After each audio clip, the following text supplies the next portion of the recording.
This is Jeff and Aviv exploring again in portals of perception, seeking to discover what is emergent in our spaces of work and discovery at this time.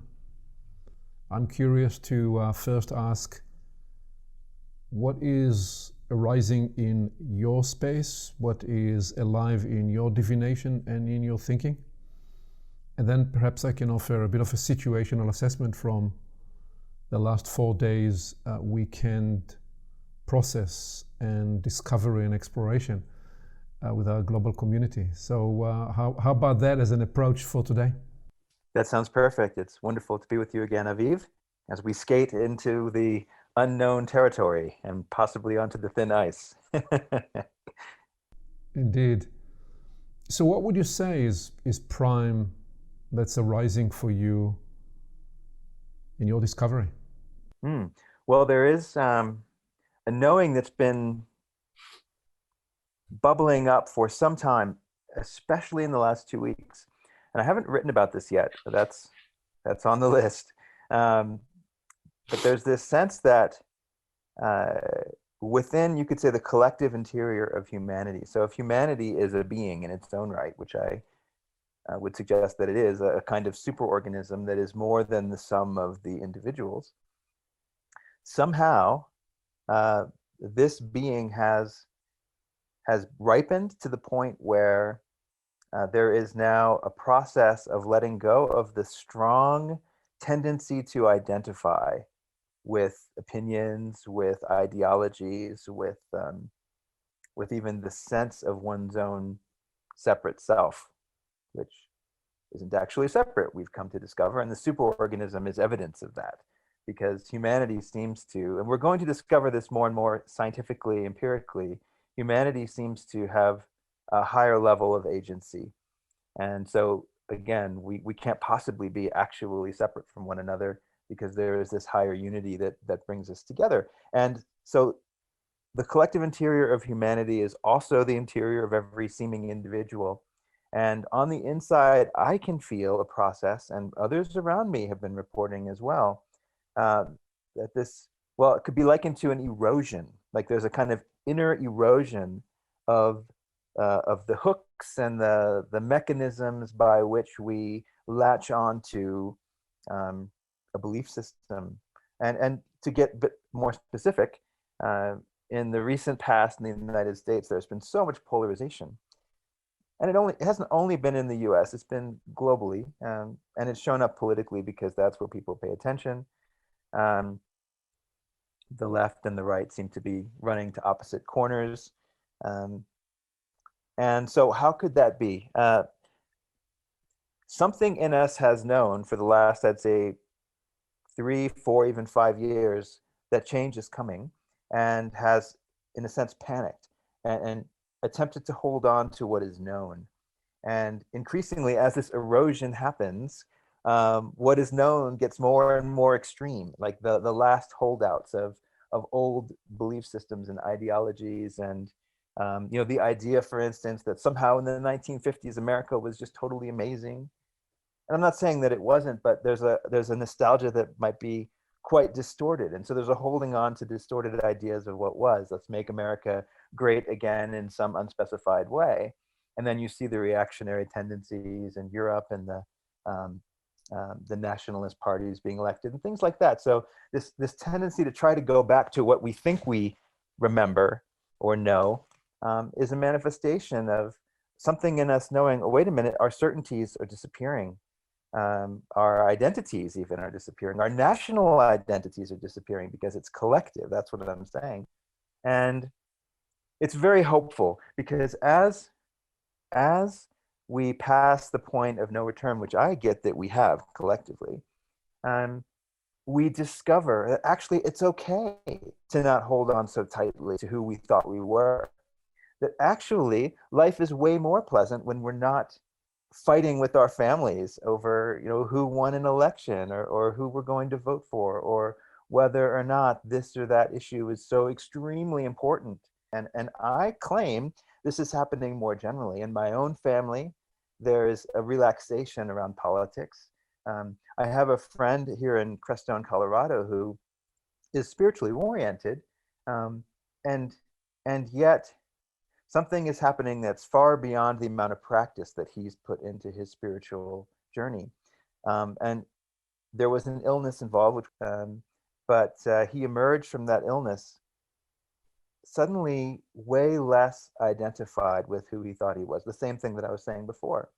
And even when situations come up that would normally be triggering, he finds that he's much more spacious. He's actually space. And so the feelings arise, pain, frustration, whatever it might be, but suddenly he doesn't attach to the pain or the frustration. It's simply there and he witnesses it. So this also has happened with about half a dozen people I know who had COVID, relatively severe cases. Maybe they were hospitalized. I think most of the cases they were. And they came back, and it was a multi-week recovery process, but they came back more awake, much more in the witnessing mode. And so I'm weaving a little bit here.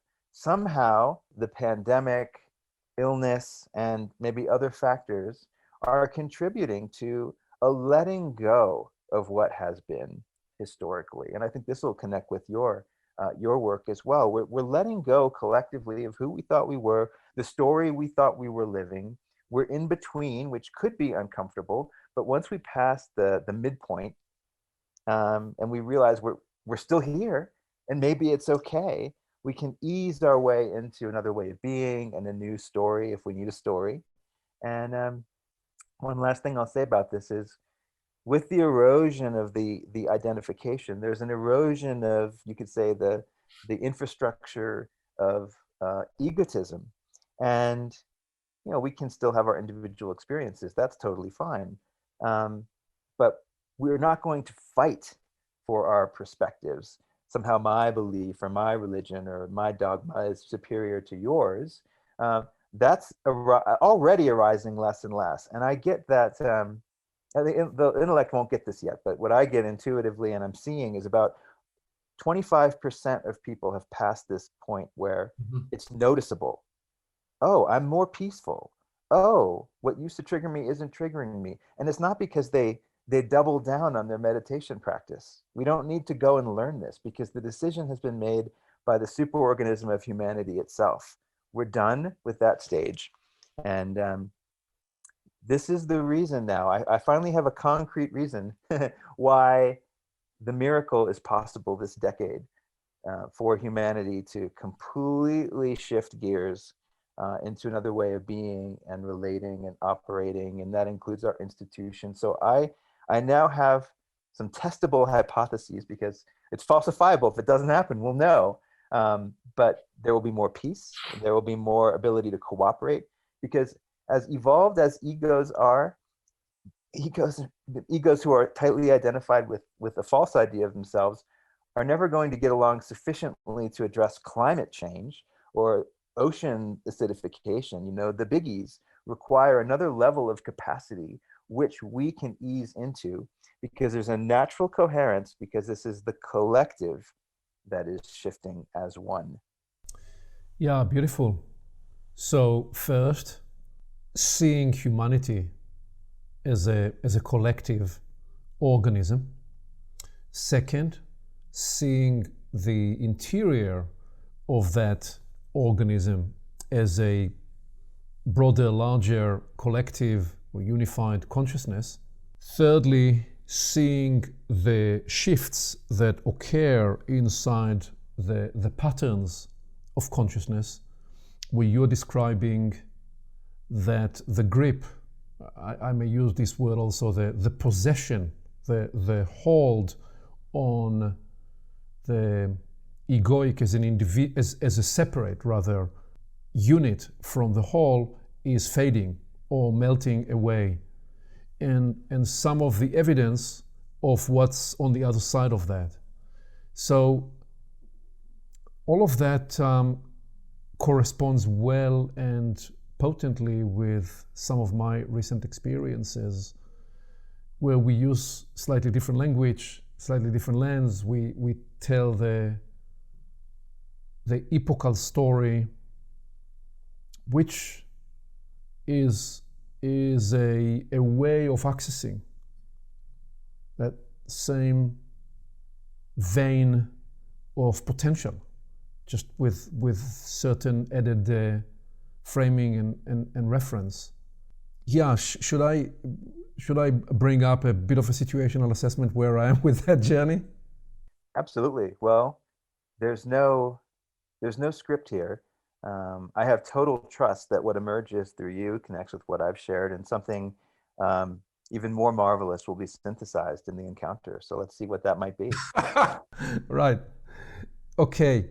So I did just this morning put some bullet on a slide just to help me navigate, because there is so much floating in my mind at the moment, and sometimes it's like when you traverse a certain terrain, it's okay, so what is the trail you're actually gonna try and